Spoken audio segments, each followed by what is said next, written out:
ఇది ధైర్యం, ప్రేమ, త్యాగం గురించి. ఒక ఊరిలో శివానందుడు అనే మంచి వ్యక్తి ఉండేవాడు. ఒకరోజు అడవిలో వెళ్తుంటే ఒక భయంకరమైన రాక్షసుడు ఎదురయ్యాడు.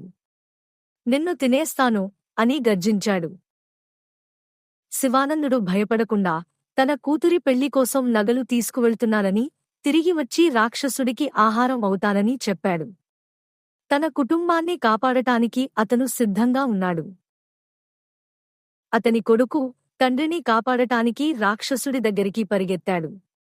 ఆ తరువాత తాతయ్య, భార్య, కూతురు కూడా తమ ప్రాణాలను త్యాగం చేయడానికి సిద్ధమయ్యారు. వారి ప్రేమను చూసి రాక్షసుడే ఆశ్చర్యపోయాడు. అంతే, ఆ రాక్షసుడు ఒక గంధర్వుడిగా మారిపోయాడు. వారి ప్రేమ, త్యాగానికి మెచ్చి ఆ కుటుంబానికి ఎన్నో బహుమతులు ఇచ్చాడు. నిజమైన ధైర్యం అంటే ఇతరుల కోసం మన ప్రాణాలను ఇవ్వడానికి కూడా సిద్ధంగా ఉండటమే. పిల్లలు, ఈ కథ నుండి మీరు ఏమి నేర్చుకున్నారు? మీ స్నేహితులకు, కుటుంబ సభ్యులకు సహాయం చేయడానికి ఎల్లప్పుడూ సిద్ధంగా ఉండండి. మీ ఆలోచనలను కామెంట్స్లో తెలియజేయండి.